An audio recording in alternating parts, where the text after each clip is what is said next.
Good evening, everyone. Welcome. Hope everyone is doing well. Today, MASA presents the Malaysian Architecture Education online lecture series. This is our fifth lecture so far, and thank you for joining us. MASA stands for Malaysian Architecture Student Alliance and is a non-profit student committee acting directly under PEN, which is the Pertubuhan Arkitek Malaysia, consisting of students representatives from all architecture institutes in Malaysia. During this time of MCO, MASA and PEM have decided to launch this online lecture series for students to be more productive and gain more insights. Architect Adrianta is the head of PEM education, and Dr. Zairo is the convener. There will be more series coming out, and after this one, so do keep in touch with MASA Instagram and Facebook page. My name is Qiu from University Putra Malaysia, and I'll be your MC for tonight. I would like to welcome our guest for today, Architect Ridha Razak. Architect Ridha Razak is a partner of Razak Architect, RAN Consulting Architectural Training Company, and Citizens Lab Sendirian Berhad, which is a social enterprise that consults on creative community master planning. He is the chairman of Young Architects Acacia from year 2019 to 2020 and possesses more than 15 years experience in various fields. He is a member of LAM, PEM, MIID, MIP, MGBC, MIARB, MIFA, 𝗵𝗂𝗶𝗶, ICOMOS, and constantly active in contributing to many local authorities. In 2019, he has been appointed as Creative Director of Rumah Tangsi, and in 2020, MPC Webinar Coordinator. So enjoy and relax, everybody. We will have Q&A question at the end of the talk. If you have any questions, feel free to type them down in the chat box so we can attend to them at the end of the sharing. Before we start, please be reminded to switch off the mic so as to show respect to our speaker. Hey, Architect Ridha, how are you? Hi, Z, how are you? Long time no see. I'm fine. Right. So now I'll pass the floor to you, and the floor is yours, Architect Ridha. Okay, thank you, Z. Welcome. First and foremost, thank you to MASA, Malaysia Students, Alliance, Student Alliance. Yeah, Malaysia Student Alliance. I had Alliance. I had the liberty to discuss with Adrianta during your formation, discuss about what's the name and everything. Very good progress in terms of creating this new group of young students. Is very neatly important for you guys to group together and share knowledge between the universities, because in the future it's going to be different in terms of the treatment of our profession in architecture. But today I will be talking about a bit about architecture, a bit about innovations, and especially in relation to COVID-19 crisis. Why I choose this topic is basically wanted to actually explore Malaysia's how Malaysians is basically we are not really open to a lot of disasters, unlike Japan, unlike Korea, unlike Taiwan, unlike the other East countries like India, Pakistan. So we are not really resilient in that way, where our society is that resilient. But in terms of our operation administration, Malaysia is very good in administration. You can see that from how the Ministry of Health is taking care of the country. So very proud, we are top 4 in the world. So before I start, I would like to talk about a little bit about my study background. So I come from Taylor's College. Anyone from Taylor's College? Hey, Taylor's College, yeah? So nobody is from Taylor's College, because Taylor's College was old time ago. Now it's Taylor's University, yeah? But I did not do architecture. I did information technology. Yeah, I did IT first. So I did programming, database.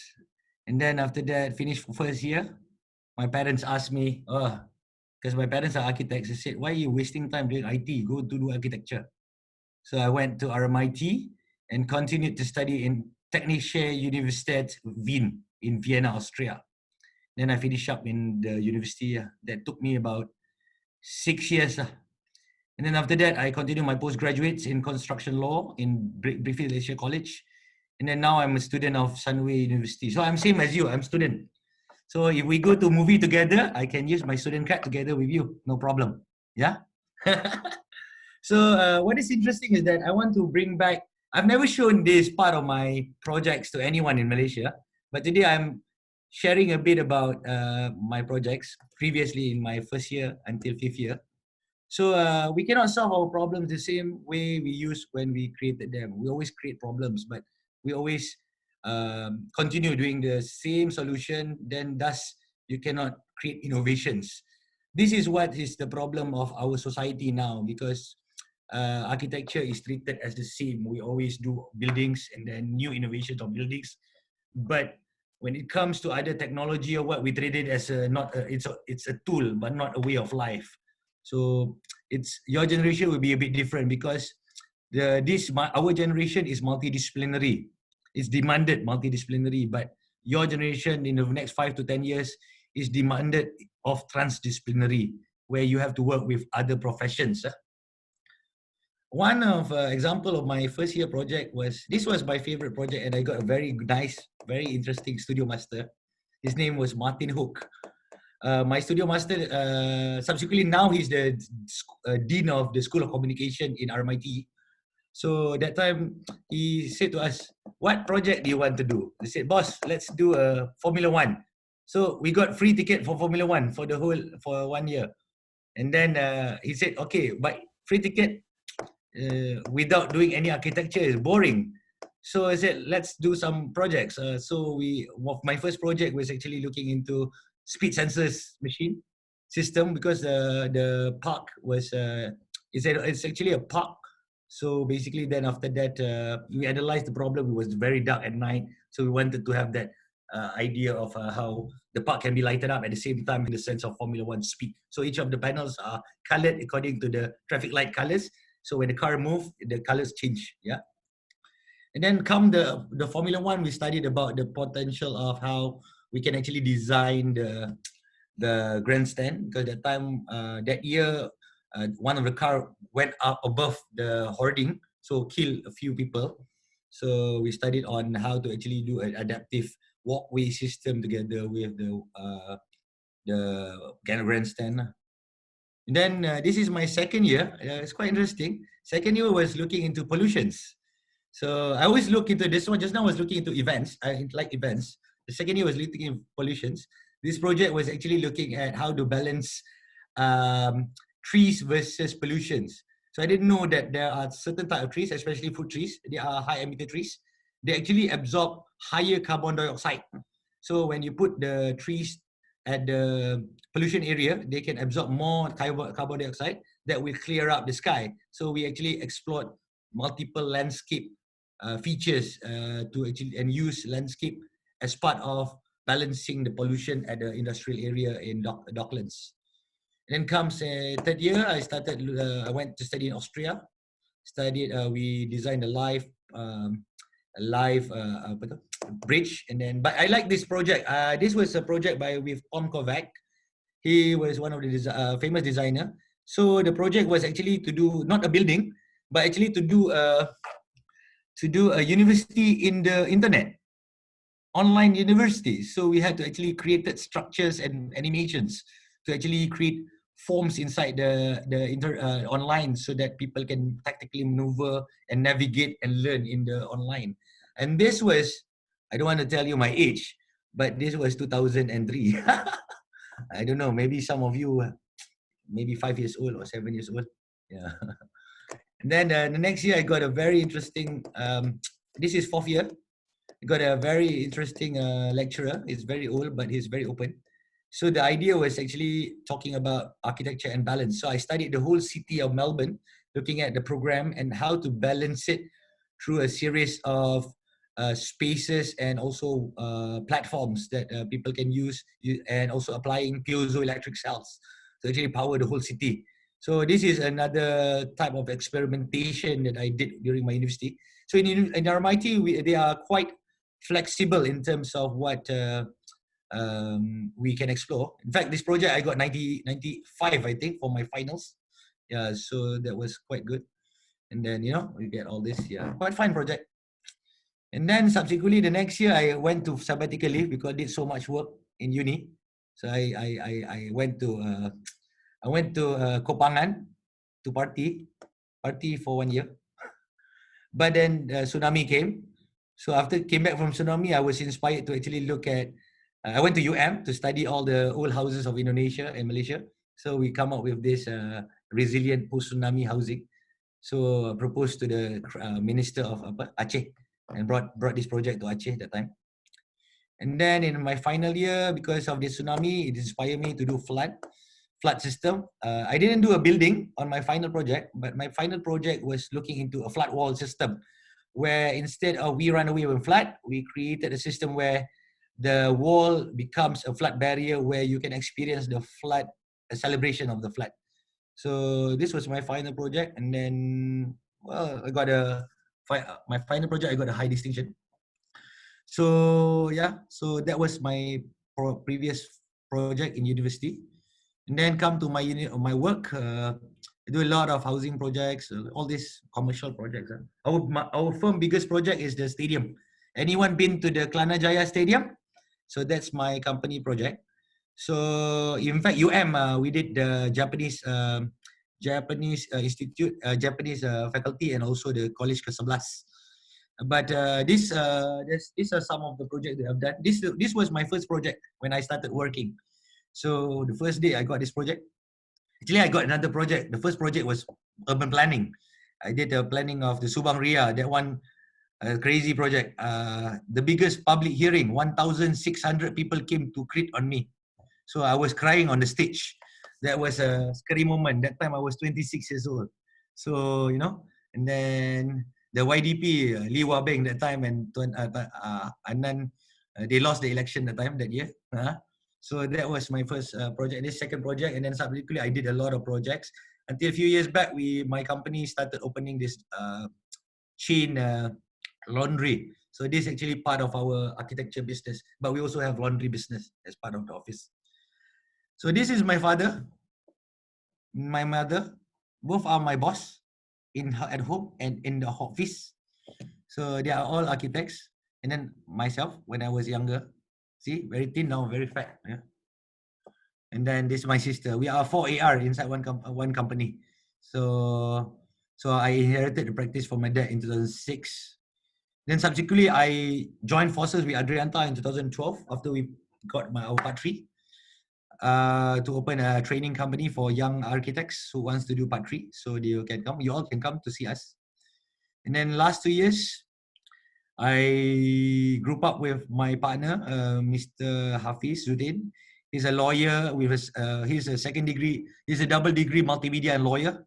So we combined to create this social enterprise digital agency, and then now we are looking into doing filming. We just got our license for Finas and our distribution license. So maybe we'll bring the Money Heist 2, maybe Money Heist Part 5, maybe next 2 years, next year.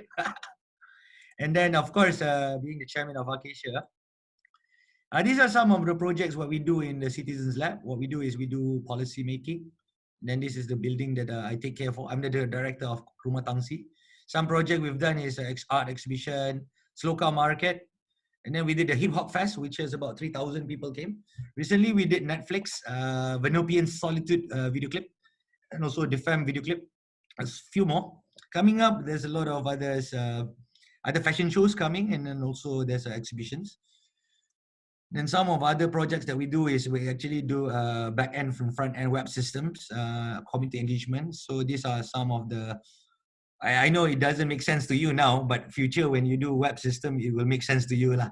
So you can see that my background is not only architecture. I am a multidisciplinary, transdisciplinary architect where I do buildings, I do events, and also I do web systems, and also I do a lot of trainings. So the background is a bit different, and my treatment of way of doing business of architecture is very much different from other architects. Yeah. So, but now we go to the topic today, which is architecture innovations and COVID-19 crisis. So, of course, from university, of course, have to learning objective. Or not, Dr. Roslina will angry with me, Ziggy. if you don't have this speech. Huh? So so I will be covering what can architects do to make a difference during the pandemic situation. What did you guys do? Zee, what did you do? Did you do something during this pandemic? Or you see, I sleep the whole way. See, I gained 5 kilo, you know?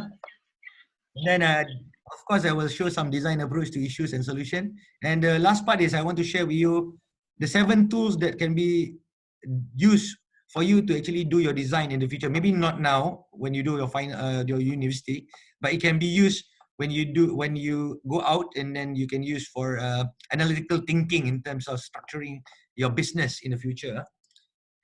So about COVID in January 2020, the world was rocked by pandemic of COVID-19. Since then, it has spread all over every countries.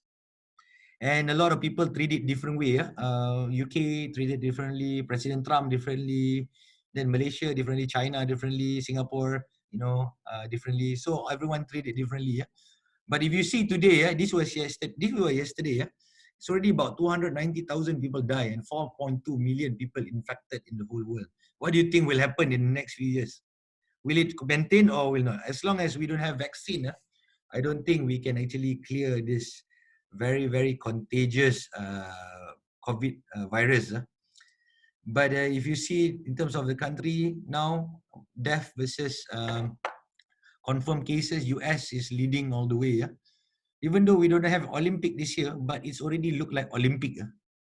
Every day. Last Olympic is only 3 months. This is, I don't know for how long the Olympic, with the colors and everything.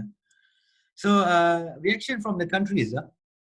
From the government, the businesses, and the public sector action, some of the governments started to impose lockdown, partial lockdown, movement control, enhanced MCO, CMCO, herd immunization, like Sweden, they do herd immunization. I was at my parents' house yesterday. Jalan Osman, just behind my parents' house, it's MCO. Just so the 𝗀𝗶𝗃𝗵𝗵 is just in front of my dad's house, so I can see the 𝗀𝗶𝗃𝗵𝗵. I just drive to my dad's house. Oh, 𝗀𝗶𝗃𝗵𝗵, I cannot go there. So just imagine there's 23 cases in front of my parents' house. So that's quite scary. And then in terms of the business, some open, some close. Thinking about salary and cost, assisting contractual obligation, work from home, coordination of staff. One of my friends just today said she runs an event space. She said she wants to close her business. So that was quite sad because she already set up for 4 years. But we discussed how to actually overcome the situation. Stocking up, and then the public, I cannot see this one. Stocking up, panic buying, stay home, and break view. I'm sure some of you went to, some of your parents went to buy panic buying during the day. But maybe you guys went to buy with them. But the interesting part is the activities. These are all the parameters during what had happened, the action. Activities is what happened is the government set up categories of operable business. You can see the operable business was actually healthcare, and then groceries, and then grabs, all those. They call it the essential service. And then at the same time, government do the stimulation of economy. So comes the business, they have a lot of stimulus, and then other things they talk about how the other things is how the public actually start to treat the COVID is keeping self insane, family activities, work from home, kids well-being, occasional shop, online shopping, volunteerism, Zoom meeting, attending webinars, gardening, cleaning. These are some of the activities that people are doing. I think most of you also do this. I hope so. But going to, those are some of the negative stuff. But there, it also, with the COVID, I think it's also a reset button to the whole world. What had happened is actually a lot of things changes. So this is a mapping of the world air traffic. So what had happened is a lot of countries, some of the countries like the dark blue is, travel bans. So forget about your next holiday. Some of you maybe already planned a holiday to go to where?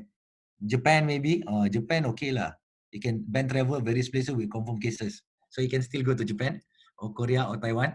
But some of the South America and America, you cannot go. Then Australia, you cannot go, sorry. Or you want to study, you continue next term also cannot, full. Yeah. But what is good is that you can see the Europe reaction on the traffic. This was last year, full of lights, and then now the traffic is very minimal. So that, and also when you look at the traffic, also it's very minimal now. Madrid, Bordeaux, recent statistic, Bordeaux have the highest reduction in traffic, 96.9%. Bordeaux, not Bordeaux. And then Madrid, 96% Rome, and then all the European countries, very high reduction. So you can see that in Paris, you can see the pollution level came down a lot because of this COVID-19, which is something that is probably sent by the earth, by the mother nature, to remind us that we have to pull a handbrake in terms of our development and our pollution in the world. Then you can see that the animals start to come in, taking our environment to become their natural habitat. You can see in South France, the deer is coming, Venice, the dolphins, and then dugong is start coming. I scared if anaconda start coming out, that would be scary. Yeah. And then other reactions like the new normal. Have you ever thought that the oil price is much more cheaper than your Coca-Cola or beer? I never thought will we ever witness petrol will be cheaper than Carlsberg. But that this true happen. It's insane. I don't know what other things will come down after. Hopefully house price will come down so you guys can buy house in the future. Yeah. So as an architect, how can we contribute? What can we do? There's a lot of things that we can do, but I don't know about Malaysia. Do you see any architects do anything yet?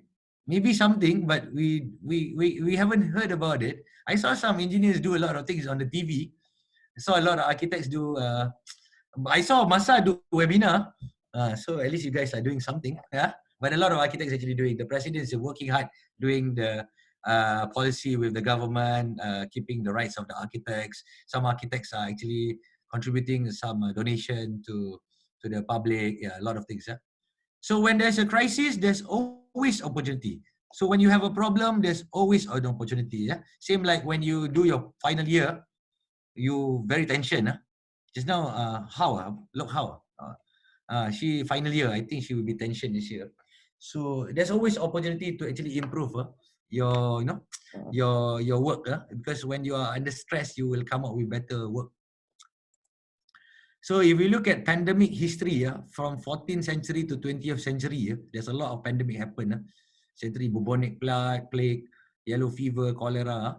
But after each of this situation, the architects and the planners, they will come up with new ways of planning the city. There's a new way because of the pandemic, new ways of looking into the city, either through the urban improvement of Renaissance, expand borders. That's why if you go to Italy, you can see big piazza. There's, all those are a response of the previous what has happened in past. Yeah, like in 18th century, they created a broad boulevard, city sewer systems. All this has been adopted into our system now. And then modernism, area spaces, single-use zoning. Yeah, I'll give you the slide after this. This is done by my good friend from Philippines. So she put together. Okay, we cannot solve our problems the way we think we used when we created them. So just now I was talking about this quote again. So when we become architects, we always have to be creative, not only in architecture, but throughout the whole process. You know that, I tell you a fun fact. A lot of architects, they are very hard to work during this MCO because it's a physical work, right? You have to meet clients. But a lot of the graphic designers, they are having a lot of works doing campaign graphics. So that's quite interesting because, we are also from the creative line. We also can do graphics. We can do a lot of things, right? So, I mean, you can be creative in terms of how you treat what your interest is. So what can we do? So traditionally, architects, or if we are a normal person, we will start to donate. If we have money, we donate. We supply goods. You give our energy. And then we give our knowledge and expertise and ideas and concept. That's normal architect what we will do. And also some architects will go for the help for the government, volunteer for the government, quarantine centers. A lot of my friends actually from my masters went for to go be frontliners at the quarantine centers. provide expertise, arrange social platforms. Like me, I run the government platform and lead causes, many causes. So the cycle is quite simple. Most of the public or architects will stay at home. And because the architecture is not essential, this is so very controversial. Some architects when ask, architects, are you essential? Are you non-essential? No, we are essential because they need the building. Yeah, but you make the building before pandemic, not now, not now. But actually, we are in between. We are also essential because there are a lot of projects that is actually requiring conversion of to public healthcare system, public healthcare facilities for the COVID-19. And then these are the essential. You cannot see architecture inside there. You cannot see construction because at the time when they close and they only look at the essential service, what is needed by the public. Yeah. But then subsequently came the opening where all these facilities came in: testing centers, quarantine centers, isolation areas, treatment centers, intensive care units. So these are a lot of architects starting to actually be part of this movement where they actually come up with new ideas. So I'll be covering the need-based design solutions that the architects have done throughout the whole world, covering safety on basic safety protection, reducing how we can reduce transmission, and then healthcare innovations, lifestyle, how the architects have treated rethinking living, and also transforming the lifestyle. So of course, the basic, when COVID-19 happened, the first thing that you guys went was trying to look for masks. A lot of us couldn't find masks, right? Z, can you find masks?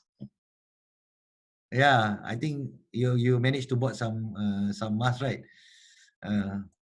So this is not a new thing lah. This was back in 1918 Spanish flu. You can see that time their mask, although it's not 3-layer, but you know, with a normal cloth, but it's still a mask. But I like this picture because only the cat didn't have the mask. Because that time Spanish flu, they couldn't test the cat whether the cat had Spanish flu. But now we can test the tiger to have COVID-19. So that's quite scary, yeah. And then the invention of this, you know, they also like us now. The only thing they didn't have technology, yeah. And also this one, see, they also have this kind of mask, just like now, have the same mask in India, yeah. Very interesting, huh? But now we have technology, yeah. So I mean, I was quite pity like I saw a lot of my friends. They actually did the 3D printing mask, but in Malaysia, I couldn't see any architects starting to do 3D printing. But a lot in America and Europe, they start doing this 3D printing. You know, I also have one at home, bought from my friend. This quite handy, quite easy to install, but easy to open the transparent sheet. But you know, it's at least it's quite nice the way they design it. So you use a 3D scanner. 3D printing. So I don't know, in university, do you get to use 3D printing now? Do they have courses on 3D printing now? I hope they do, so that you guys can learn how to do 3D printing. So you can do a lot of designs. These are some of the design by the architect in terms of slightly simple design, and then covering the mouth, covering the whole face. I don't know how you breathe inside here. Then you know, this is how they do. Maybe after 3 days, start in your house. Quite easy.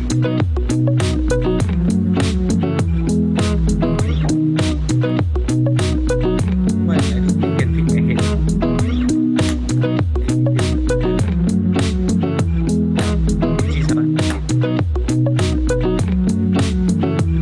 Yeah, quite simple, huh? Just tap of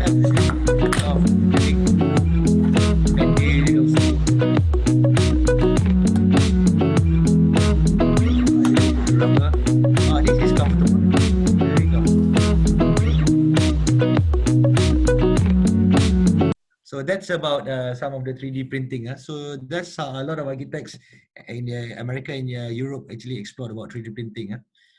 And in terms of healthcare innovation, there's a lot of things happening. But the first thing before you understand about healthcare is you have to understand the whole process. When COVID-19 happened, there's 2 types of patient, which is the outpatient and inpatient. The outpatient is people that is tested, normal procedure, surveillance, and there are possibility of not having or asymptomatic. whereby the inpatient is a ward, they go isolation ward and then confirm quarantine cases. So this will lead to other, to go, if they are confirmed, they will be quarantined and go for the process of sitting in the hospital, quarantine for 14 days, or if they need medical support, then they have to do for the ICU lah. Yeah? So if you know this whole process in detail, then you can start to plan what are the public need. Number one of the things that the public need was actually sanitizing tunnels. We didn't see that a lot in Malaysia, but other countries there's a lot. In USM, they did a research for 1005. You can do this sanitization tunnels, and of course other type of tunnels that you can go and clean. If not, you can just buy and spray yourself. But I don't know, someone said you cannot spray yourself the other day in the TV. So I don't want to say anything because it was controversial. Then what is interesting is that if you study the tunnel, then you can start to see a lot of the type of infrastructure that is needed, like the tunnel itself, plus the misting system complex with the chemical tank and how it's connected to the tunnel, and then what is the electrical panel. So you can start to study on how the mechanism of the tunnel works. This is quite interesting in terms of how the working. And then you maybe can come up with a new series of tunnels. But this is not a smart tunnel, okay? Right. Then this one is from another lecturer in UTM. He actually did the isolation cube system. So he was responding to an issue where there were a lot of the medical staff that is getting infected by COVID. So he came up with the design. He called me up and asked whether we can actually find a contractor or a developer that will actually build this. But what is interesting is actually he created this cube, a rectangle cube, where it's segregated between the medical person, secured area, and the open area public, so public can actually see, and then they already have all the equipments, and then you can put stuff in and out, inlet and samples inside out there. So this was one of the Malaysian architects, young academician, come up with an idea. And then in situ from New York, started to come up with this kind of idea where you have the big main structure for patient screening, and you have like you can drop in, and then you can do the screening, and all the doctors and the patient that is inside. This is in South Korea. Yeah. So bringing it to a bigger scale, so they actually merge it together with the screening areas and also the parking. So people can actually start to actually test it at the tents outside of the building. And once they are tested, you can actually go part of the quarantine and then subsequently transferred to the hospital. This is by S-Town, completed full-scale prototype temporary assessment in Toronto, Michael Hospital. In America, they have a lot of cases. And then this was, just now I was talking to how about one of the mural artists, Fazlan Rizan. So she did a very big mural at one of the PPRs, 3 something. So Fazlan came up with this aerosol box. He actually even make a prototype out of it. So quite interesting, then sent to the hospital. So the things that you can actually do as an architect at home. Just buy some sheets at DIY and then you can build this, not that difficult. But as long as you have the equipment. And in Philippines is much more their architects are much more active. I know for the fact that in Malaysia, I think two of my friends architects got COVID and then they already recover. But in Philippines, about nine architects passed away. 9 passed away. So they treated it very seriously. So some of the young architects. With hospitals across the metro hitting full capacity, some even forced to turn down COVID-19 patients, a group of architects has drawn up a special design for emergency quarantine facilities. Our guest this afternoon, architect William T. and his friends, are building one for RATM and for the Philippine Army Emergency Hospital. Joining us live via Skype from one of the sites, I believe, is architect William T. Architect, thank you so much for joining us this afternoon. Hi, sir. Hi, good afternoon. Hi. So where are you now? In a building site? Yeah, I'm at the Manila Naval Hospital in Fort Bonifacio. Yeah, so we're currently building one of the facilities here. So architect, walk us through the facility. We do have photos of the design. I mean, how big will each facility be? How many beds can it accommodate?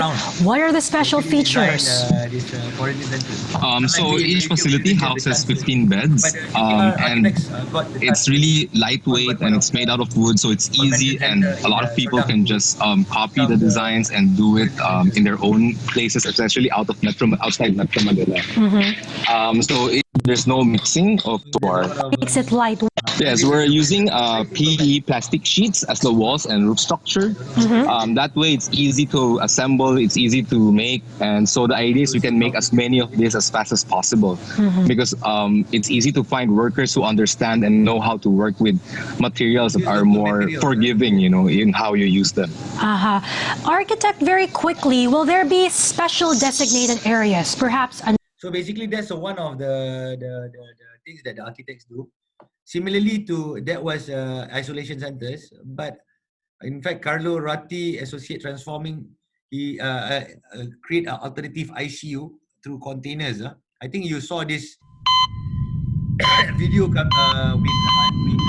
shared around in Facebook. Compact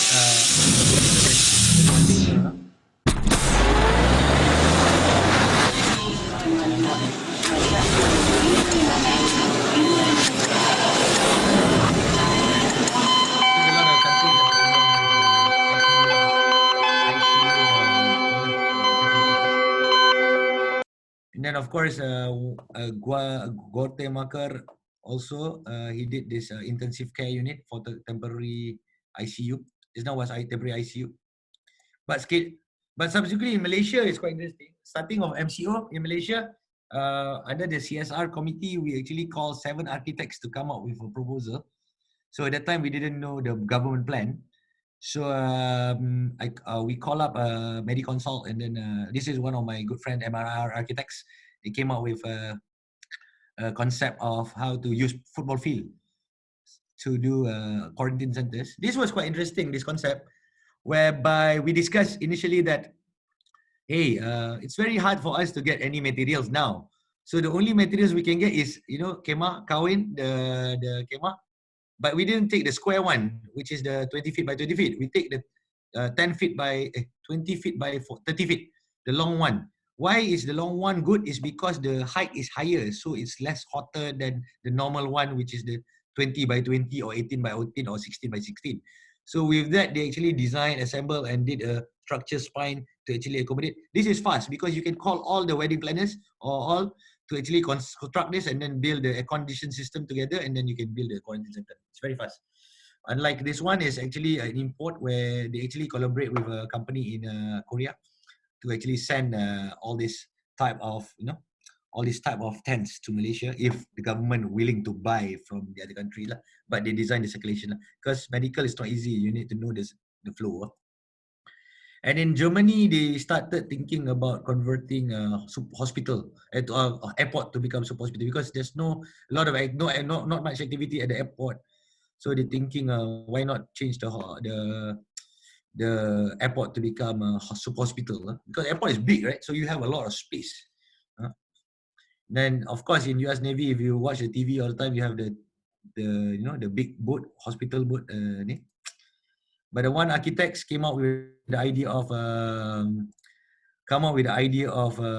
ICU container. Last time when I was in uni, a lot of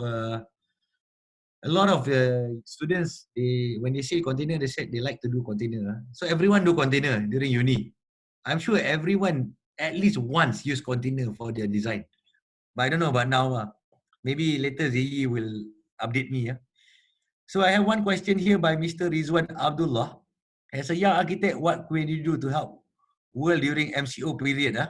So later I will answer you about this. There's a lot of things, so I'm showing you now. And then subsequently the container, you can have this. This is not new idea because last time in UK, during my school days, they were talking a lot about container city. They did the container yard, and then after that, I think MVRDV, is it MVRDV started doing the container city, having the big and the animations of clubbing inside there. Yeah, very interesting project last time. Okay, and then this is all talking about urban context, you know, because although urban context matters to us because we have the biggest voice, but you should look also at the rural context. So this is a talk that I went last 2 weeks by YASMEEN LARI, talking about her initiative on zero carbon architects disaster management framework called, I forgot the name, something food something. I have to find the name.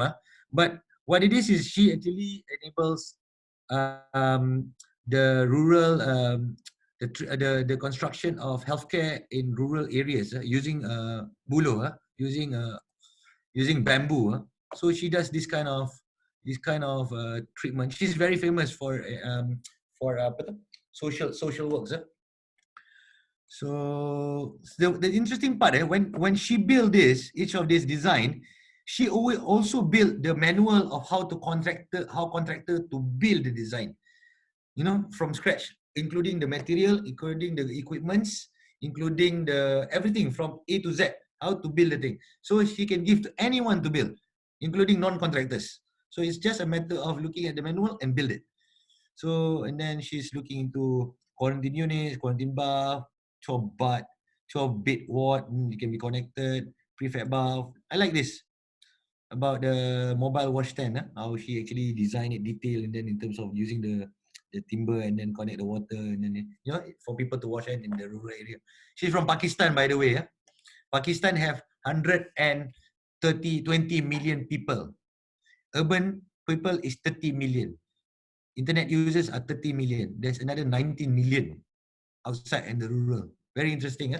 So there's a lot more treatment because I heard she was saying that we architects, why are we catering for the minority? Why can't we cater for the majority? The majority is actually the less fortunate people outside there. So architecture should be for the masses. So that's one of the arguments. So that was about healthcare. So that's the part 2. Now we go for reducing transmission. So you all heard about social distancing. In fact, inside here we all social distancing. Every one of us is far apart from each other. I feel very social distance from Sharon Tian. And unlike when we were in Sri Lanka playing badminton together. So anyway, so what happened was the MCO happened is because we wanted to flatten the curve. With protected measures, the curve is flattened. Now, true enough, yesterday we had like only 16 cases, but today we have 57 cases. Tomorrow, I don't know what's going to happen. It's becoming like a share market, every day up and down, up and down, up and down. But I like this Mac Jensen project, social distancing. So maybe you can go to uni with this. Use collapsible plastic ring. Imagine if you go to uni like this. Teacher, don't be close to me. You have this, and at the same time you wear the mask. Definitely nobody will come. Even you use this, nobody will come near to you. But at least you can go to the park and play. But this is a very interesting innovation in China. So this Chinese architect, what's his name? I want to know his name. I forgot his name. Sun Dayong. Sun Dayong. From China, but sound like Korean name. So anyway, so he wanted to do similar like this. So he did this bad device that can heat up high temperature enough to kill COVID. At the start they were saying kalau heat temperature. I thought when he did this, I saw this, he wanted to do Batman. But actually he's doing this, some invention. But he's quite interesting how he actually crafted this, thinking about heat and also UV radiation, all those. Technology is very essential. I was talking to some of the BIM operators. I told them that, okay, BIM, you do building. That's normal. Everybody can do BIM. And then comes the management. Everyone say BIM can do management. Of course, it's after, but now you cannot go to the building to do maintenance. But how do you make BIM into essential service? How do you innovate BIM? So then I saw this video by the Japanese researcher on particles detection of COVID-19. I think some of you saw the video. So I thought about if possible, BIM, we can build the 3D model and connect to that particle detector. We can actually start to detect the presence of COVID in buildings. that will trigger the idea of we can reduce sanitization costs for the buildings, reduce costs for expenditure for the buildings. So these are some of innovations you can do. You don't think singular, you always think parallel with other things so that you can create new innovations. Yeah. This by Ridwan Kamil. You know this Ridwan Kamil? He's an architect, very famous architect, my idol. He's the mayor of Java, East Java, very smart guy. So this invention was 2 years ago. Beras, you can buy the ATM card. You put the ATM card, you get keluar beras. So they use a lot of this in East Java. Malaysia, we come up with this last year. I think last year. But the machine is in someone's store. I don't know where is this. Maybe it's not important for people to get beras. We have a lot of community giving free, right, all the time, right? So if you go to Instagram, check the Instagram, you can go to this. I follow this guy, 𝗂𝗏𝗵 Company Limited. I like them because they are actually exploring on landscape, social distancing landscape, rethinking spaces for innovation. So last week they come up with this post landscape of how to have roads and then marking the roads. In fact, I was talking to Nippon yesterday, thinking about how we can use paints to actually do social distancing. Now everyone's sticking everything everywhere, and then later on, I don't know, you want to clean that, it's very difficult. And also urban farming, how urban farming is very important in the future. I think self-sufficiency is very important in the future. But this project by Shift Architecture was quite interesting in such a way that they start looking into designing a market. So they see how they start to have minimal retailers, but they start redesigning how people treat social distancing.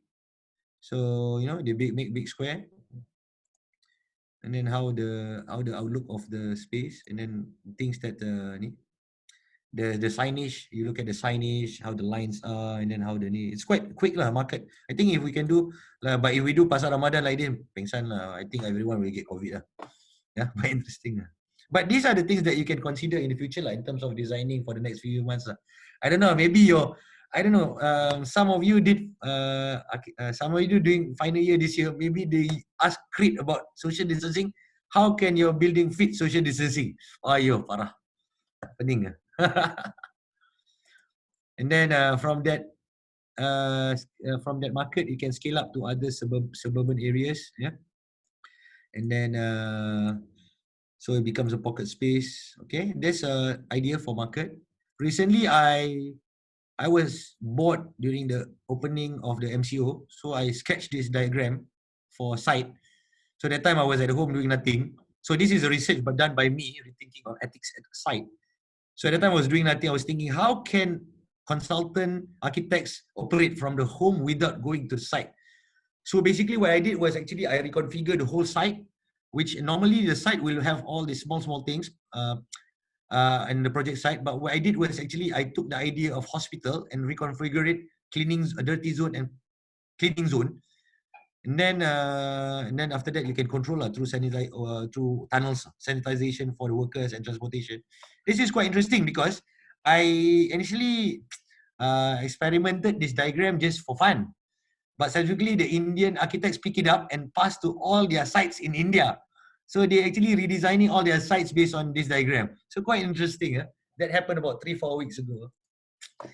And then that's about it for social distancing. And then I go to rethinking living space.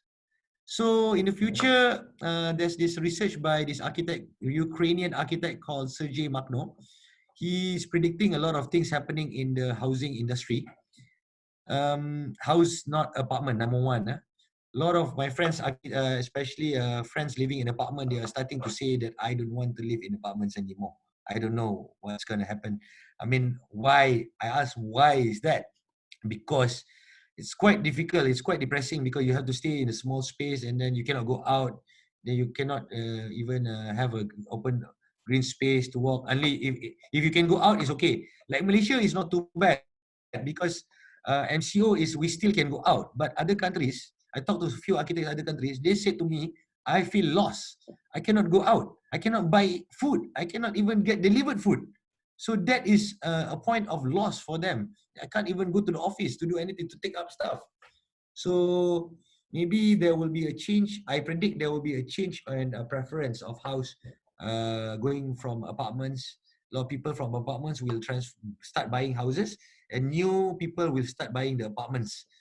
Yeah, and then is bunker better than open plan? That's something that we have to ask. I mean, it's, you know, you live in a bunker, but I will show you one bunker design during one of the competition I created during this MCO. Self-sufficient power and water, of course, a lot of blackout during this MCO, you know, then when you don't have power, then it's very hard for you to even do this webinar. I was talking to my friend, an architect this morning, said, I'm listening to webinar, but I don't have electric at home, so I don't know how long this computer can on for the webinar. Filtration and wells, how to do filter the water and how can get natural water. Home as a new office, it will be the culture. Urban farming will go global. Before this, urban farming was quite isolated. Then local governments start to do a lot of urban farming initiative. But in terms of distribution, it's still quite lacking. So even before COVID happened, there were a lot of urban farmers started to doing apps for urban farming to to create a value chain of transfer of products to people. But with this new, during this MCO, a lot of urban farmers started to step up. They actually do urban farming at home, do hydroponics, and then started to sell and send to houses. I even bought a lot of hydroponics farm and put in my house and eat it actually during this MCO. Rejection of the mass industry for better environment. So they start to thinking about climate change. These are the things that you can pick up for your design later on about climate change, about the new normal. Yeah. So last month I opened this competition under my chairmanship about work from home workshop. I don't know whether you guys joined, but today released the result of the students. Thank God there's one Malaysian got number 10. So that's good for students. But number 1 is from Philippines. For the professional, is number 1. We have 2 finalists from Malaysia. So I hope you guys can join the webinar this weekend, because the finalist is presenting on the new normal houses on Saturday. Yeah? Some of the designs that they came out, responsive design on COVID-19, and then also how the pandemic situation, how they replan back the situation. This is one of the projects that I thought was quite interesting from India. He's a good researcher. So he said, okay, everything I build underground. You just enter from the front. We have an atrium. And then after that, subsequently all the spaces can be underground. You can feel protected, which I felt that's quite good. Because I mean, like, if there's some, if everything, if all the supply food all is not enough, so you need security in your building. Yeah? So this is the worst case scenario lah. Then work from home, they started thinking about how can work, exercise, work, and then at the same time rest. Because when you work at home, you don't have limitation. You will work 24 hours. So that's the danger part of working from home. So how do you actually build? Like me, I work from home. My kids always running around inside the room, jumping, screaming. Difficult, very difficult to work from home. So that's about design of a house. Maybe some of you will have a project of a house, so you already have sample. But what is interesting is that I recently went to a talk in one of the webinar in Europe. So they're talking about these 3 things which you can consider about materiality in your project, which is when you consider about materiality of project, you have to consider about the transmission of the COVID-19. There's 3 types of way of transmission, which is the direct transmission, person to person or droplets through the mouth. Indirect is fecal oral or airborne, where airborne, and then fecal oral is someone touch the place, have COVID, then you touch it, then you got you get infected. And then vector is through animals, either through insect bites or fomites, or now you can get from transfer from cats or whatever else, dogs. So in the direct transmission, they start talking about the opportunity of doing modular solutions, encourage a lot of staircase design instead of lift, have a lot of open space, have a lot of public space, public sinks at the open spaces for people to wash hands. So these are some of the direct transmission innovation that are happening in Europe that they are looking at. Maybe we can find other things like maybe putting inside also the tunnel, or the entrance tunnel, sanitization tunnels. As for the indirect transmission, then they start looking into touchless appliances, looking into sunlights, more natural ventilations, you know. So this probably will help in terms of reducing the hygienes and increasing the hygienes and reducing the infection. So this is one of the example. So you can use your hand to grab the door, because it's quite difficult. You always go to the door. You always first one. You will get the handle, right. It's very hard for you to push with the elbow. So this is a culture that we need. Yesterday I saw one video from Japan. My friend from Japan sent. This company did a stamp. So every kid, for the kids, so you stamp on the hand of the kids, so the kids will go and wash the hands until the stamp is clear, then only they stop. That means the hand is clean. So that's quite interesting innovation by the Japanese to get the kids to actually be aware of the thing. And then vector transmission, also clean spaces, you know, insect repellent, vector-borne repellent, mosquito-proof.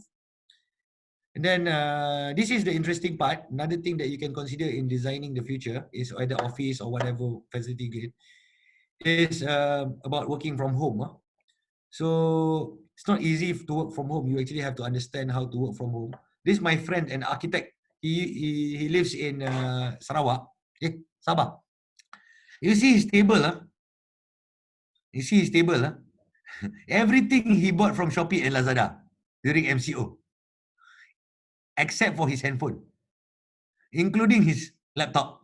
So now you can work from home easily. You can buy everything, but the duration of the time you get it, you don't know lah. So he was like proud, sending me WhatsApp. Ridha, my house was empty. I don't need to buy everything I got from Shopee and Lazada. All the cheap things are also all the discounts. Now I'm expert in Lazada, Shopee. So in the future, maybe you start looking at home office, how you want to design this, pre-package home office in the house, you know, type of tables for you to use. But this is something that you can look at. A research done by one of my friends in Berkshire. He's one of the top social analytics. He surveyed for 15,000 people in Malaysia. One of the survey talks about working out at home. A lot of people actually want to work out. So there will be a demand on home gyms at home. So these are some of the adaptive reuse in some of the houses in Japan. So how they use to make, like they even have a basketball court in the house. Then how they actually implement, you know, the exercise within the office area, you know. So you can do this, you know. And then so skateboard, yeah. So quite interesting, within the space you can have this skateboard. It's good luck. I don't think you can build this in your apartment lah. So these are some of the innovations that some of the things that will happen. Probably demand. I was talking to some of the companies of gyms, because gym is dead. You know, gym is difficult now. Nobody will go to gym because it's the easiest way to get COVID. If you go, everyone gathering there, one-stop center for getting infected. So how do you actually go to gym now? So it will be a demand at home in terms of creating your own gym. Yeah? So that is the four examples. And then, of course, what we're doing now is upscaling knowledge. Online education, I think you are doing with your university, you know, online education. But outside, we are not very open to online education because we come from the manual education system. So I think the younger ones, the younger architects now are very open in terms of online education and the online webinars, future online conference. This will be very big, something very big in the next few months, which is actually online conference and online workshops and online courses outside. So people are starting to move from, you know, events no longer can be done, you know, you cannot gather. Now the talks are from the events industry that we are bringing everything into virtual. So virtual events. So you will have virtual conference, virtual online workshops, yeah, virtual concerts, virtual weddings, virtual fashion shows. So a lot of, in fact, this afternoon I went to one of the NPC meeting. They're talking about virtual clinic. You can go to the clinic and you get free advice from the expert. Yeah. So this is something for you guys to look at if you are interested into this kind of virtual things happening. And then also data analytics is another one, because in university, some of the professors are using, you're not doing masters, right? If you're doing masters, you're doing, you will use some of the tools to do qualitative and quantitative studies for your essay, yeah, for your research. So some of the tools you can actually grab sentiment and emotions analysis of the Facebook and Instagram. That data is useful. You can use to actually do many things. When you want to do new products, you want to do campaigns online, yeah. So you can use that to actually spur the interest of public in terms of your product and also your innovations in the future. So with that, those are some of the innovation that is done by architects throughout the COVID. But before I end, I would like to share the 7 tools I always use to spark my critical thinking. Because you see that if you see me, I always have a lot of ideas, a lot of thinking, but it's not natural actually. It's actually built up from young, using multiple tools like SWOT. I think all of you, I went to UPM, they always use SWOT. Huh? You smile, huh? Mazi, do you put SWOT in your panel every time? The lecturer asks you to put SWOT, right? Correct, right? I know. I will go to all the panels in UPM, always have SWOT. Yeah. What is this? Okay. Hey. And then the next one is Pastel. Pastel is a very interesting tool. Looking at influence through Pastel, where when you have a project that is big urban planning, you can use this tool to actually start to look into politics, economy, social, technology, environment, and also legal. So you can start to draw down what are the relationship of things that is happening within your site, your chosen site, like political. What is the issue of political? What is the current economy of that area? What is the social distribution of the area? Technology-wise, is it acceptable there? Environmental-wise, do they have a lot of environmental issues or not? And then legal-wise, what is the law at that area? Yeah, this is a very handy tool for you to do urban planning tools. And then when you have that, when you start to have an idea, you can start thinking about PDCA. This one is a lot used in Japan, PDCA, and also a lot of Japanese companies. So actually, you have the issue of find a project, you find the issue, analyze it, and then you devise a solution, and then after that you confirm what is the outcome, and then you standardize, act on it, how to do the project. And you can repeat the cycle for your everything that you do. You can repeat the cycle. So when you clearly define what you can plan, you do and check and act, so you can actually go into detail in terms of your thinking process. So once you have that, if you have a product later on, you can go to planning a design canvas. This is another tool that is quite interesting. I always use this tool to set up new business. So what it is basically, I have a team. What is the business that I want to do? Like currently I'm doing a film. I'm currently doing a film next year with my partner, skateboard film. So what we're doing is we identify who is the target customer, which we already found, and then customer segment, we will collaborate with Vans, and then customer values, what is the value they want to know about history of skateboard, value proposition, how people can get resources, where you're going to find the resources to do it, cooperation with other parties to get money, sponsorship, and then partners also, and then cost structure, incoming, how we can make money from there. Of course, the project that I'm doing currently is requesting for grants from the related parties . And then this is another tool that I like, which is Potter's 5 Force competition. So when you have this product just now, you already started doing this idea of business. You have a product, then you can see whether you have competitor.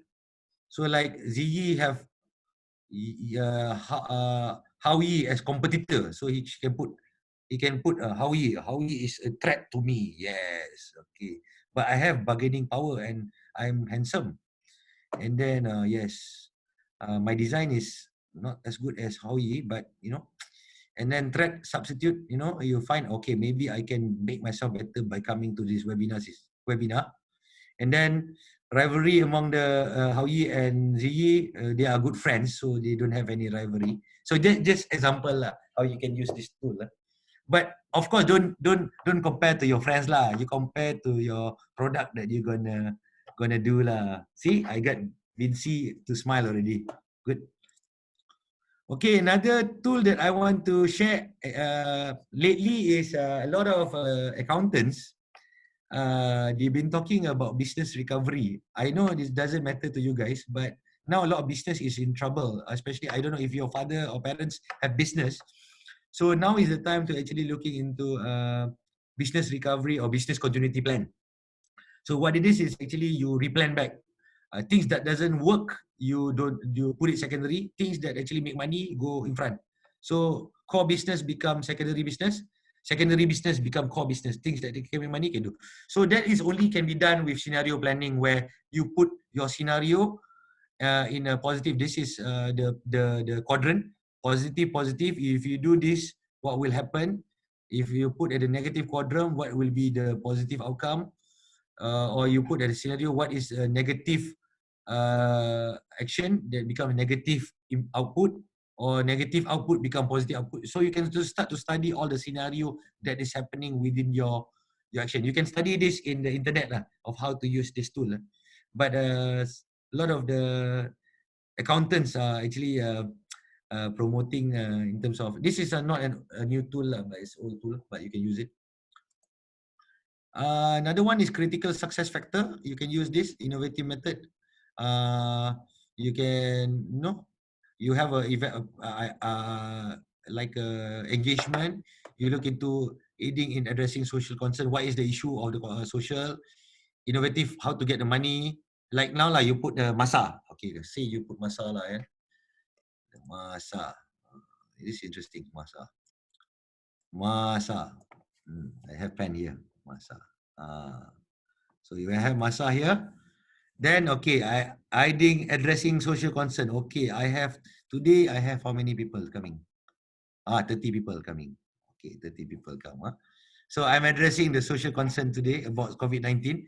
So luckily, I don't need any fund because Pam already give us to borrow the webinar. Thank God, free. Then, but sometime future maybe I want to charge the other participant. So maybe I charge about 5 ringgit next time. New participant come to this webinar, Howie and Vinci and Zee will charge, And then how effective public? Okay, now we have FB, Facebook, no problem. Insta also. So MASA logo also very nice. So how to get the wide outreach? Interesting, how you can use this tool. So then that way you put your design inside here, whatever design in terms of the build form. You can actually put the situation of the community that you want to design there. So this is called social master planning. What you do in the university, you do master planning, urban planning. So you only design the urban physical structure, but you don't actually you don't get to test how the social structure will be inside there. So this is one of the tools that you can actually start to think about. Okay, clear drawings. Okay, next. Is it too long? What time is it now? Okay, sorry, 10 o'clock already. So this is another last tool that I want to share you. This tool is designed by me. Special tool that I designed about 3 weeks ago. It's called the SDG Impact Mapping. What I did was actually I map out all the 17 SDG, and then I put it as, let's change the future. What is your vision? Rethinking the new normal. It's up to you. You can put whatever, but subject to each of the SDG. So the first attempt that I do was I was looking into how I can change Malaysia. So in terms of no poverty, what I think Malaysia should change is new policy of poverty welfare, because you're looking at a lot of poverty happening and the local government have to help them in the BKL, especially the homeless. Innovative creation of food security. I think that urban farming should be pushed forward. Advanced research of healthcare. So a lot of things that we need to study in terms of healthcare and how to build fast for healthcare. Digital education system, which is happening now. But digital education system now is happening in the university, not happening outside of university. Where if you are a student of Dr. Roslina, right? Dr. Roslina is a prime mover of andragogy learning. What you're learning in university is pedagogy learning. Andragogy learning is for adult learning. People is outside of university. So inside outside, when you go outside of university later on, it's very difficult for you to actually have this formal learning or structured learning. It's all based on experience. So you will crave for structured learning. So that's why a lot of young graduates start to go to university back to study. But if this system is around, you can actually learn. So that's what me and Ridha is doing. We're actually giving structured learning through online now. Improve reduction of violence strategy. You know, a lot of violence in the house now. You know, people fight, husband and wife fight now because they live together too long, cannot go out of the house. You know, and then secure water supply, washing facilities, sharing culture, technology transfer. This needs a lot of work. We can see this in the TV. Yeah? Even America just called. I saw that the other day, President Trump called Muhyiddin, yes, the president, our prime minister, talking about working together to find a vaccine. Innovative future jobs demands. There's a lot of job demands, and the thing is how you actually use your skills. I'm not talking about architecture. I'm talking about your skills. When you do architecture, you accumulate a lot of skills. The skills will actually help you in terms of crafting your architecture. Integrating academician and practical solutions. A lot of research in the uni is just left in the uni, but there's no relation. Increase survival skills. This one I hope you guys can look into this. But I don't think it's a problem for the young generation because they are very equipped with technological skills. You can easily adapt. The young ones are very adaptable now. It's the other way is I think they are a bit lost now, yeah? But they are trying their best to. Sustainable community mentality. So this is something that you can put inside your design, how to design a urban planning that can create the mentality, sustainable mentality of the people. Encourage self-service, all this. There's a lot, too much to it. And also data-driven and transparency leader collaborate. Later I will give you this slide. And in conclusion, final slide is, so although COVID-19 have taken the world by storm, never let it stiffen your creativity. So why I give you a talk today is actually to open your mind to see a bigger picture that there's a lot of things you can do besides doing the normal thing that you do. So what you need to do as a designer is always motivated and forward thinking. You always think ahead.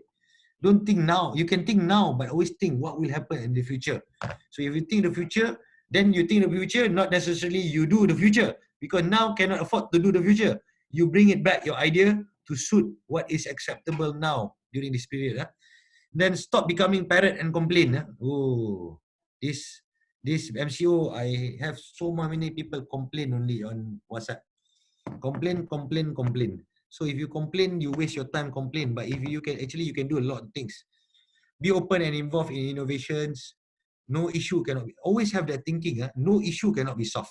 Yeah. Don't think about problem first. Think about the solution. Yeah. There's always solution for anything. If you do last time in high school, who did at maths? Some of you did at maths, right? How hard is at maths? Very difficult, right? See, Vinci say difficult. How I say easy because I always get 100 for at maths. So easy at maths. So but you know. But there's always solution for any problem. Think of the new normal now. You have to think about the new normal, how to change.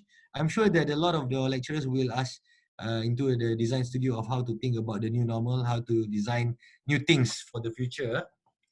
And I leave you with the last picture. This is a special picture. I won't give anyone take photo of this, but even the slide I will delete later. This is a special diagram that was given by my professor. I used to study in Japan. My professor Iko Sugiyama. So he's working he's an engineer architect in Nikken Sekkei. Nikken Sekkei is the biggest architecture firm in Tokyo. So he's my lecturer. So what his diagram is actually they study about big data, how big data relate to our built environment. So what they are doing now is actually they are linking big data, land price, energy, traffic, national social hazard, quality of life to what we do for our architecture, which is physical space. And then also what we do is urban policy visions. But now they are actually connecting with cyberspace, including in terms of branding, engagement with people, at the same time thinking about quality of life. This output all through either SDGs through IoT, Internet of Things, BIM or SDG. That's why Japan is slightly more in front than us. We are still at IR 4.0. Japan is actually looking into Society 5.0. So I think in the next, if we manage to break through IR 4.0, in the next 20 years, probably the social economy will be the trend for the future. The social economy. Social economy is things like, you know, urban farming will be the trend. Barter trading will be the trend. Cryptocurrency will be the trend. So it will be changing the whole environment of how we work and how we do things in the future. So with that, I end it with learn from yesterday, live for today, hope for tomorrow. The important thing is not to stop questioning, always question yourself and keep on innovating and never be complacent and always thinking of the future, and you'll be okay. Yeah. All right. With that, thank you very much. And I hope you enjoy my lecture. Thank you. Okay, thank you, sirs, for your insights. We have learned a lot through your lectures. We have learned like the SWOT analysis, the PESTEL, like the 7 design tools, and from the architects also. Yeah. And how is everyone? Everyone? I hope everyone enjoyed it and gained many insights. I hope I didn't talk too fast. No, it's great. Your lecture series is great. Yep. And a few questions here at the group chat below. Right. The first question is from Encik Rizwan, and his question is, as a young architect, what can we do to help world during this MCO period? I mean, there's a lot of things that you can do just now. From the start of the presentation just now, I told you that you can actually do the donation. Donation doesn't mean you donate from money. Because you don't have money, you can donate energy. Because I know Mr. Ridwan is very energetic, so he can donate energy. So energy is through volunteerism. You can help people. Yeah, you can go to help other people send food. You can help people in the community. You can actually help people in terms of providing designs. You know, designs of products. Many things to do. Huh? So I don't think there's nothing to do during this MCO. I myself, I haven't had a rest from the first day of MCO doing webinar, from the first day until now for the government. So there's a lot of things you can do. If the worst case scenario is, if you don't know what to do, you just go to the webinar and listen the lecture and you gain something. That's the worst case scenario. Yeah.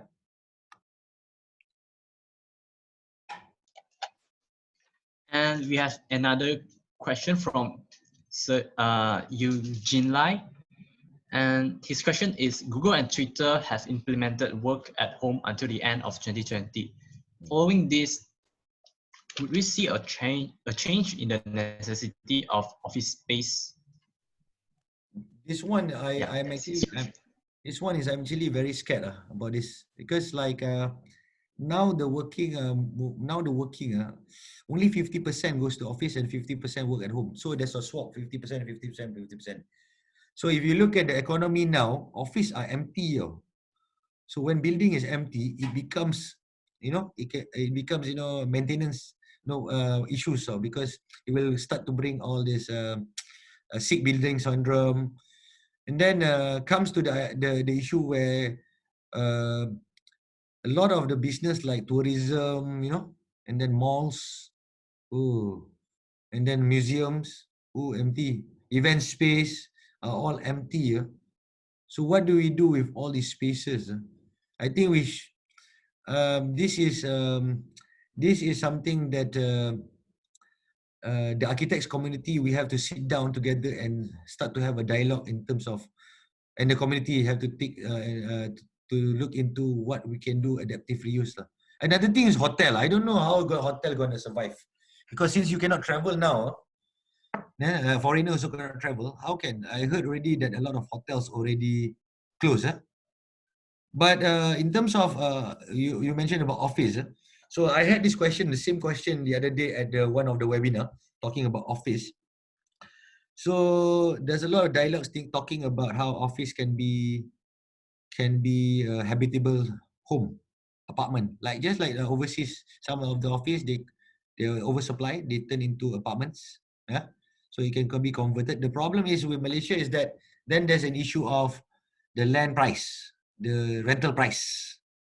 So how do you actually convert office? Because it's very difficult to convert office. If say a KL office, per square feet rental is about probably $3 to $7. Probably $3 to $7. It's very expensive. So if you want to turn it into a residential, I don't think you can turn it because it's too expensive. So then there's a lot of things that the government have to come in. They have to do new policies. They have to control the fiscal policy. They have to do the tariff for the pricing, for the rates of the rentals. Those things will come in. So I think that pretty much the work from home home culture will actually change the way that people see it. But having said that, also I also run an insurance talk the other day. So in office you work, you have insurance. You work at home, you don't have insurance. So that's the danger of actually working at home. Because if your house get fire on fire, so your laptop is from office, you don't have insurance for that, or you get injured from your laptop, right? So all right, that's answer some of your questions on the how the demand of the building will change. Definitely will change because definitely recession will come. Yeah. Yep. All right. And we have the next question from Sharon, and her question is, with the pandemic and movement control order, how will it affect the demands on buildings in the future as everyone has to stay in? Like I mentioned just now, the demands will be less until a vaccine will come out. As long as the vaccine will come out, the stigma will be there. I was talking to some of the developers the other day. They said that we can still continue building. I mean, but the problem is, how do you change the stigma of people? How do you change the stigma of public? Because they are scared now. I don't know. Z, are you scared of going out now? Huh? Yeah, Yes, very I'm scared, right? scared. Very scary, right? Sharon, are you scared of going out, Sharon? No? Are you in Sarawak or are you in KL? Back home in Sarawak. So I thought I want to bring you out for coffee. Okay, never mind. So the stigma is Sarawak also have a lot of cases. So the stigma is there. So there's a lot of perception. But what I think is can be different is that we as architects and build designers, in order to actually get people to go out, we have to start designing the SOP, standard operating procedure. SOP in terms of how to do social distancing and how to still meet. Like I run a event space, right? So my event space, I cannot do gathering now. I have a lot of bookings now for gathering, for events, for weddings. But now I cannot do. So what can I do? So I have to think outside of the box what I can do. I can do photo shoot, I can do videography, things that I can actually control in terms of social distancing. I can do, I'm a game competition, a digital game competition. So now as a creative person, I have to rethink back the business model of things that I do. Those are the things that I need to. So that means if depends on the commercial community. If the business community is very creative, they will actually still go out and do business because people still need to go eat and do business and to eat. So, but to some people, they are still scared. They are still scared to go out. In fact, recently, some of the projects, I just got a message this morning. Some of the architects say that their contractor doesn't want to go and work. The contractor already get a permit, but the contractor doesn't want to go out and work. That's a problem because it will lead to the delay of the project or construction. But then, how do you force the contractor to work if he doesn't want to work? He doesn't want to work because the staff have to go for medical screening for the COVID swab testing. He doesn't have the money to send the staff to do private. The government is cheap, free, but you have to wait 1 month. Still delay, right? So these are the things that is happening outside in terms of works going on, and then the space that is going on. In fact, some of the GLC are still working from home. I predict they still work from home until mid-June. But the MCO is extended to 9 June. That's the right move lah. CMCO, because or not the spread will continue and become more bigger and bigger if we open our market fully now. Okay. Any other questions? Z? Yep, there's another question from Enhui. Her question is, how about the public open space? If the pandemic continue for 1 to 2 years, those spaces are not encouraged to go, and there will be waste, and how can we do with this public open space? So Enhui, so Enhui, if you go on the internet, you can find some interesting things. You type a social distancing football. Type social distancing football. You can see the footballer having a balloon on their body. So they play football with each other. So when they hit the other player, so they bounce back. So those are some of the innovation that's happening around. So people will still go out. You can still go to the parks and all. The spaces will be used, but the thing is that we as designer, we have to start thinking of new normal ways of using public spaces. How to get people to actually use these spaces, but still within the parameter of social distancing, 1 to 2 meters. Probably in the next few months, they will come out with a very, very fast way of checking COVID virus. Now, before it was 4 days. Now it's 1 day. Maybe in the future it could be 1 minute. You never know, right? So by the time 1 minute, maybe people can start ready to be close. Because if I know if I check 1 minute and then Vinci check 1 minute, I can go out with her already, go out anywhere to the park or with Sharon or with Ziyi. Yeah? Okay? I like 𝗀𝗃𝗵𝗵𝗁's hair. Good. Okay? Jinlai, don't be too serious, okay? Are you there? It looks like a picture, Jinlai. Okay, all right. Any question?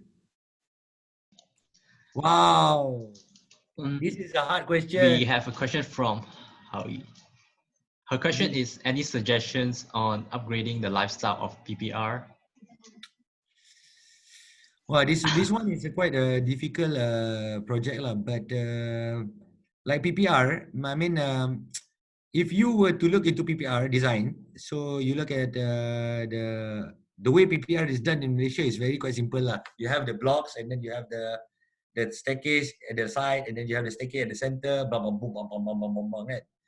So then you can start to look at the zoning of the PPR. How do you actually start to segregate between one part to one part so that they have social distancing between one part, right? So imagine yourself like in a hospital. How do they segregate between the normal patient, quarantine patient, and also the patient that is affected? So maybe in the future of PPR, some of the PPR, the PPR cannot be allowed to be too dense anymore. Maybe some part of the PPR must be empty space to allow for healthcare, to allow for quarantine zones, to allow for segregations of infectious situations. It cannot be like last time you have PPR with 1 acre with 400 people per acre or 500 people per acre. You have to go back to the route where you go. Last time during my time, we cannot do high rise more than 60 unit per acre, 60, 70 unit per acre. Now can reach 200, 300 unit per acre, 400 unit per acre. Doesn't make sense anymore. It's too dense. We are not Hong Kong. We are not we are not small country. We are a big country. We can still build on land, right? So those are the things that you can see. I would suggest to how is looking at the planning in terms of planning zoning, in terms of how you can do emergency relationship with this one related to COVID-19 or not related to COVID-19. Of course, if you want to upgrade their lifestyle, you can give them free houses lah. But if related to COVID-19, you can start to think about how to relate to COVID-19 in terms of planning, in terms of doing the building, how to segregate the building, how for the government to actually buy some of the floors, relocate them to another PPR, and then that floor they can use to actually do more. They can make the the PPR to be more more more well arranged, yeah. And then they can make rules that one house cannot have more than 4 or 5 people, yeah. I used to have a one PPR before my house. So inside the house got 20 people living, you know. It's not conducive at all. By the time I get them out, I already find a lot of fungus on the wall. They already break my toilet wall and then bring the water, go out into my master bedroom and then go through the living room. They go through the balcony and then put the washing machine in the balcony. So it's not really conducive the way some of the treatment of the units are, you know. So a lot of works have to be done to repair the building. So I don't know, maybe future have to look into PPR design of economy too. You have to look into economy, how you can do circular economy. There's a lot of talks about circular economy. UK PPR system, they have a lot of system of circular economy where one social housing have all the business such as potong rambut, the electrician, the aircon repair, everyone within that is controlled by the JMB administration. So that's one way of making the PPR slightly more better. But if we go physical, I don't think so we can actually improve lah. Physical we can improve, but it's a short time. At the end, it has to go to the social. You have to educate the social and awareness. Once we educate the social awareness, they feel belong, they feel empowered. They will self-do it, and they will come up with new ways of creating new innovations and also working together within their community. That's why very important to have a lot of programs. I always do awards for PPR, awards program. So we get grants from the local government. So we open up like a mural competition, we open up like idea competition. Surprisingly, there's a lot of PPR. Like the Desa Mentari, always win number 3 or number 4 every year in the MBPJ Sustainable Awards. So I'm one of the judges there. So if you never been there, you'll be scared of going there. But if you you know MyPJ, you can go to my link with the association called MyPJ. There's a lot of program. They do the mural program. They do the cleaning of the river program. They do the the arts and craft program with the kids. There's a lot of interesting program within the PPR itself. But that's that we are outsider. We don't know that these things are happening. All right. So, ada tambah lagi question. What is the best density of 4 apartment? So if of course you ask me, I like low density lah, 60 to 100, 60 to 90 is okay lah. But now it depends on if you do in KL, yeah, high density. But why it's high density? Because of dollars and cents. The developer wants to make as much as possible. So in return, we as designer, we always try to get as much as the highest as possible. Even if it's already high, we will ask for higher. Plot ratio 4. If we now everyone asking for plot ratio 12, 15, it's too high. But before it's unheard of to get that kind of plot ratio. Probably last time 6, 7, 8 is still acceptable. Now I think 66 allow the density up to 1,000 people per acre, right? 1,000 divided by 50 is 200 unit per acre. So before there's no 200 unit per acre, never heard of. Last time is 100 unit or 120 unit per acre. Now it's 200, double. Yeah, that was 10 years ago. Now after 10 years, it become double, 200 unit per acre. I heard there's also 1,200, 1,500 people per acre. Oh, scary. So the higher the density, when you do high rise, the one key thing that you have to consider is the car parking. Man, the higher you go, the more car parking you have, right? So because of the car parking, if even you get through the car parking, they will have cause social problem in terms of car parking, because people will start parking outside, then cause a lot of social problem in terms of robbery, all those things, right? So you have to think about that lah. Yeah? Okay, any more questions? Vinci, no question for me? Okay. Ginlai, any question? Yeah, you are there. I thought it's picture. Okay. Yupang, any question? No, huh? So I hope you enjoy the talk today. If anything, just message me. I can answer anytime. Yeah? If you need any advice or anything you want to discuss, you can call Adrianta, and Adrianta will deliver to me. Yeah. So I hope you guys enjoy your CMCO, conditional MCO, and keep on learning. Yeah.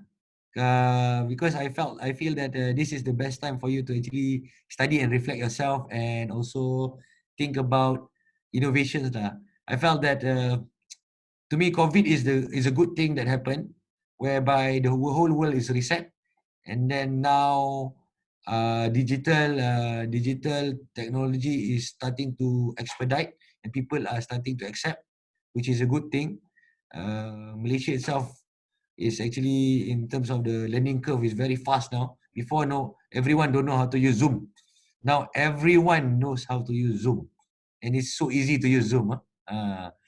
So it's just a matter for you to actually open your mind and start to learn and be creative, and always think of new solutions to handle old problems.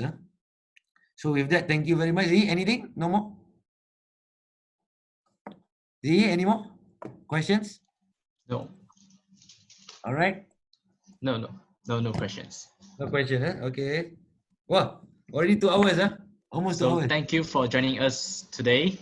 Yep. Thank you very much, Z. Okay. So I'll see you All again. right. Thank you, sir. Hopefully you invite me again, okay? Bye-bye. All right. Bye, sir. See you. So thank you for joining us for today's online lecture series, and we hope you enjoy it. Keep in touch with us in our media, Instagram and Facebook, and have a nice day and good night. Thank you.